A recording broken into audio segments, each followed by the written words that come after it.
नमस्कार। हमार नाम विकास कुमार बा। हम बिहार के रहे वाला बानी। आज के वीडियो में हम भोजपुरी के जौन साहित्यिक इतिहास बाटे ओकरा बारे में बात करब। और हमनी के भोजपुरी में जौन आज अश्लीलता फैलल जाता ओकरो पर हम बात करब। भोजपुरी ऐसन भाषा है जौना में हम सबसे पहले माई कहे सीखनी। भोजपुरी के अचरा ओढ़ के हम छोट से बड़ भइली और आज जौन भोजपुरी की स्थिति हम देखत तानी ओकरा के देख के एकरा में फैलल अश्लीलता के देख के मन बड़ा दुखित हो जाता है। एकरा सबसे बड़ा कारण ई बा कि हमनी के जौन पीढ़ी बा ओकरा के अपन भोजपुरी के इतिहास जौन बाटे ओकरा बारे में जानकारी भी नहीं के। आज जब हम एकर इतिहास के बारे में पढ़े के एकरा बारे में रिसर्च करे के कोशिश कैनी है तो एकरा कि हम इतना समृद्ध पैनी है जौन कि एकरा पर हमनी के गर्व करे के कारण बने। कुछ फैक्ट पर हम बात करब। भोजपुरी के इतिहास से लेके भोजपुरी के बारे में जो भी चीज़ हम बता सकीला वो बताए के प्रयास करब आप लोग के। आप लोग ये पूरा वीडियो देखब जाए और एकरा से लाभ उठाए के कोशिश करब जाए और एकरा पर विचार करब जाए। भोजपुरी जौन बाटे जौन साहब जौन हमनी के एरिया रहे जौन भोजपुर जिला रहे ओकर राजा रहन राजा भोज। राजा भोज जौन बना तौन भोजपुरी के नामकरण कैले। ओकरा बाद भोजपुरी जौन बाट तौन एगो आर्य भाषा है जौन मुख्य रूप से पश्चिम बिहार और पूर्वी उत्तर प्रदेश के क्षेत्र में बोला जाला। व्यवहारिक रूप से भोजपुरी जौन बाटे तौन हिंदी के ही उपभाषा है जेकरा चलते हिंदी बोले वाला लोग भी भोजपुरी के अच्छा तरह से समझ ले वाला लोग भले बोल न पाओ होके लेकिन ओके समझ ले वाला लोग। भोजपुरी भाषा के इतिहास लगभग 1000 साल पुराना बा। 7वीं सदी से लेके अब तक 7वीं सदी से लेके ओकरा आगे जो 1000 साल गई ओकरा तक के एकर इतिहास पुरान मानल जाला। गोरखलाल जौन रहन 1100 ईस्वी में गोरखबानी लिखले रहन। ओकर बाद संत कबीर जौन रहन उनकर जन्म दिवस जौन बाटे भोजपुरी विश्व दिवस के रूप में हमनी के पूरा विश्व भर में मनावल जाला। भारते ना पूरा विश्व भर में मनावल जाला। अब भोजपुरी जाने समझे वाला विश्व के लगभग 100 महाद्वीप पर पड़ल। एकर कारण ई बा ब्रिटिश काल में उत्तर भारत से जितना मजदूर अंग्रेजन द्वारा ले जाए गई ये सब देश में उनका वंशज जौन बाना जौन मजदूर जिससे गई रहना ओकर वंशज वही देश में बस गई। अब वो देश में कुछ प्रमुख देश बटे मॉरिशस हो गई, सूरीनाम हो गई, गुयाना हो गई, त्रिनाद हो गई, टोबैगो हो गई, फिजी हो गई। ये सब ऐसा देश बा जहाँ पर एजी से मजदूर के रूप में जौन भोजपुरी भाषी कहीं चाहे उत्तर भारत में जितना भी उत्तर बिहार में उत्तर भारत से जितना भी लोग रहे वाला रहे वो जी गई और जी ओकर वंशज जौन बात बस गई।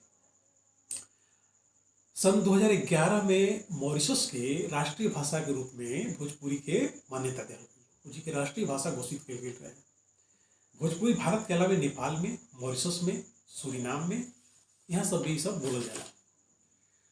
2001 के भारतीय जनगणना के अनुसार पूरे भारत में भोजपुरी बोले वाला की जनसंख्या लगभग 3.3 करोड़ बा। अगर पूरा विश्व के ले लिया जाओ तो पूरा विश्व में लगभग 4 करोड़ लोग जौन बाड़न तो भोजपुरी बोलेला। भोजपुरी पहले कैथी लिपि में लिखल जात रहे लेकिन अब देवनागरी लिपि में भी लिखल जात बा। भोजपुरी के कई गो भाषा रहे जैसे कि गोरखपुरी हो गई, सरवरिया हो गई, बस्ती हो गई, पूर्वी हो गई, बनारसी हो गई, थारू हो गई, मधेसी हो गई, डोमरा हो गई, मुसहरी हो गई। ये सब उपभाषा भोजपुरी के सब उपभाषा। भोजपुरी साहित्य के बात कही जाओ भोजपुरी साहित्य के अगर बात की जाओ तो एकरा में भिखारी ठाकुर के नाम जौन बाटे वो सबसे ऊपर आ गया। भिखारी ठाकुर के भोजपुरी के शेक्सपियर कहल जाला। इनका जितना भी रचना रहे उनमें बहुत ज़्यादा मार्मिकता रहत रहे और जितना भी सामाजिक कुरीति रहे ओकरा पर प्रहार रहत रहे। इनकर प्रमुख रचना में विदेशिया बा, बेटी बेचवा बा, भाई विरोध बा, कलजुग प्रेम बा, विधवा विलाप बा, बहुत सारा बाटे। फिर दूसरा नाम आवेला महेंद्र मिश्र के। महेंद्र मिश्र के पूर्वी के सम्राट के नाम से जानल जात रहा। और ई जौन बाटे भोजपुरी के बहुत ही मूर्धन्य साहित्यकार रहा। एगो समय रहे कि इनकर गावल पूर्वी गाना इनकर लिखल पूर्वी गाना बहुत चर्चित रहत रहे। इतना समृद्ध भाषा के स्थिति आज ई हो गई बा कि भोजपुरी के अपन कहे में शर्म महसूस होके लागल बा। एकर कारण बा ये भाषा में पनपे वाला अश्लीलता जौन ये भाषा पर हंसे के और एकरा के छोट समझे के कारण बनेला। एगो समय रहे जब भोजपुरी गाना से माटी के खुशबू आवत रहे, लोक संस्कृति के झलक मिलत रहे। बाकी आज के लोग गायक जौन बाड़न, लेखक बाड़न, गायक बाड़न, उ सस्ती लोकप्रियता के खातिर ऐसन गाना लोग लिखता, ऐसन गाना लोग गावता जना के पूरा परिवार के साथे बैठ के सुने में शर्म लागता। एगो समय रहे जब शारदा सिन्हा जैसन कलाकार के हाथ में भोजपुरी लोक संस्कृति, लोक संगीत के जौन अस्मिता रहे उ सुरक्षित रहे। एगो इनकर बड़ा प्रसिद्ध गाना रहे कि पनिया के जहाज से पलटनिया बन के अइहा पिया ले ले अइहा।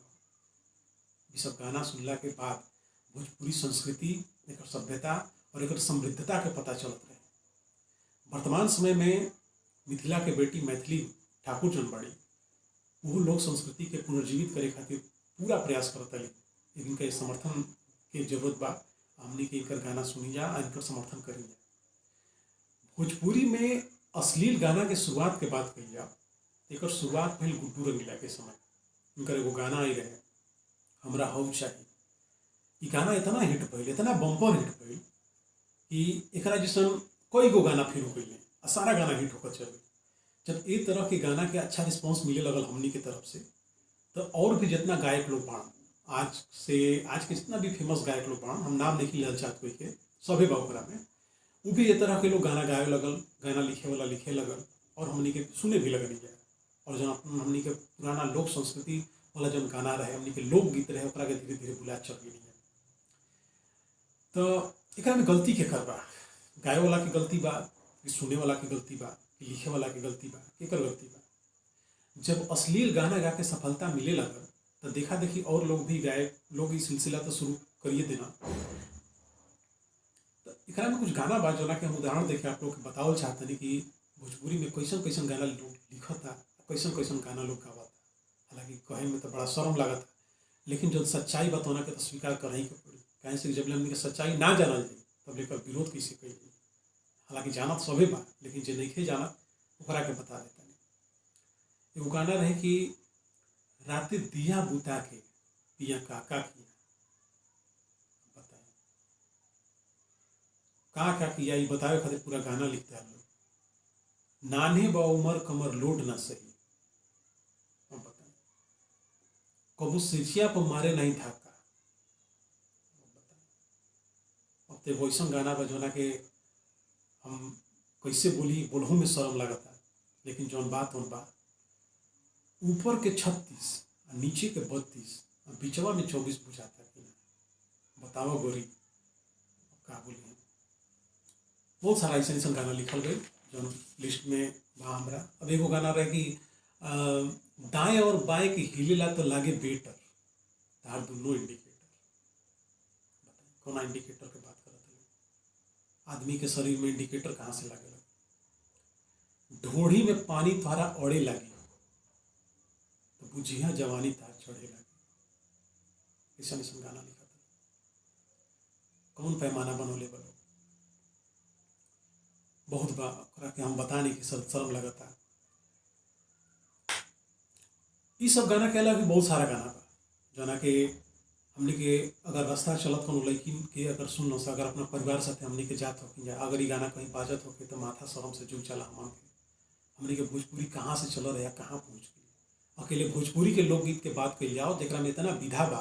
हमने के लोकगीत में कई तरह के गीत बा जना के बारे में हमने के जाने के चाहिए कि कौना कौना तरह का हमने के हैं लोकगीत में। गीत के प्रकार कितना तरह के बा आप लोग के जानकारी दे दी। हालांकि आप लोग गूगल करब जते सब मिल जाई, लेकिन अब जब शुरू कैले बनी तो बता देता नहीं।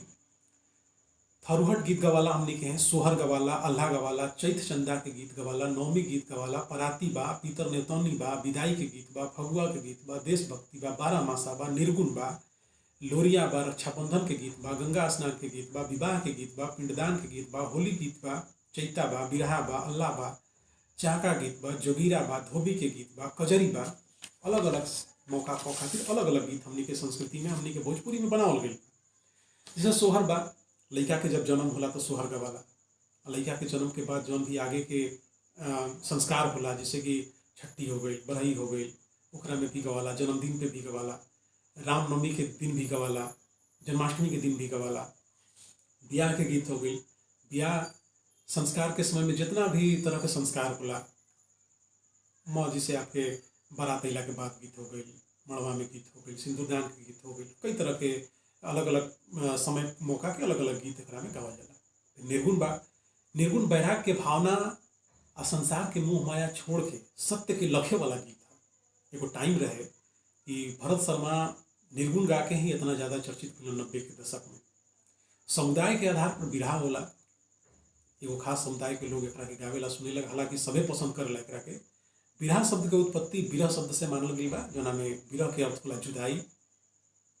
मौसम के हिसाब से हमने के यहाँ फगुआ गवाला, जो कि फागुन के महीना में गावेला लोग। एकरा बाद फिर अगला महीना चैत आवेला, जोना में कि चैता गवाला। फिर सावन के महीना में कजरी गवाला, कजरी झुलुआ झूले के समय जब लोग गावेला। ओकरा में कजरी मुख्य रूप से दो तरह के बतावल गई बा, एक मिर्जापुरी कजरी और एक बनारसी कजरी।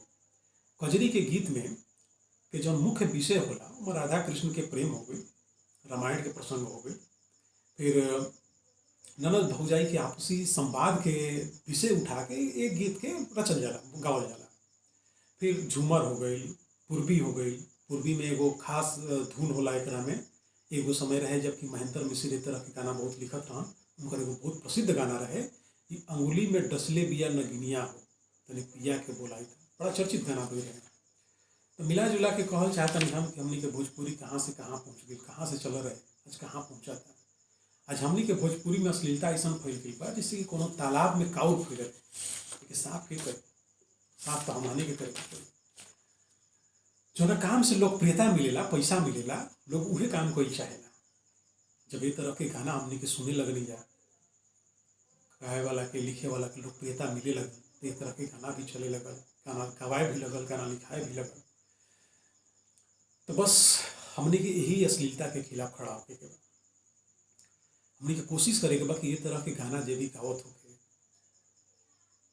ओके तो मना ना कर सकेला जाए। कहे से कि जब तक हमने को गाना सुनल जाई, बजावल जाई, देखल जाई, यूट्यूब पर ओकर व्यूज बढ़ावल जाई, वेब जैसन चैनल के सब्सक्राइब कइल जाई। और वह हमने के आखर चैनल बा, आखर आप लोग यूट्यूब पर सर्च करिए, आखर पर जाइए तो आप लोग के पता चले कि वास्तव में पारंपरिक गीत, लोकगीत भोजपुरी के का होला।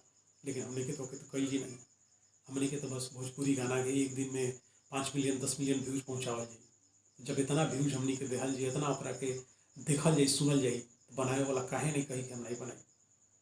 एक में सबसे बड़ा गलती सरकार के भी बटे। सेंसर बोर्ड कैसे ये सब गाना के पास करता है, सेंसर बोर्ड पर भी सवालिया निशान उठाता है। हमने के मोरल डाउन करे खातिर, भोजपुरी की अस्मिता खराब करे में सबसे बड़ा दोष ये सब, यही सब अश्लील गाना के बाद कहाँ बस सेंसर बोर्ड, सरकार क्या करता है एकरा के रोके के कोनो प्रयास नहीं करी। हालांकि सरकार जका करी का नहीं करी तो हमने की जाना, हमने के बस में बा, लेकिन हमने के तो अपना बस में बानी यार। अब एगो में कुछ लोग बा जौन की भोजपुरी के अश्लीलता के खिलाफ खड़ा तो होता है, लेकिन बाहर ही बाहर भीतरे भीतर वो कान में ईयरफोन डाल के गाना सुना था वो भोजपुरी। तो जब तक कि दोगलापन हमने के ना छोड़ जाए,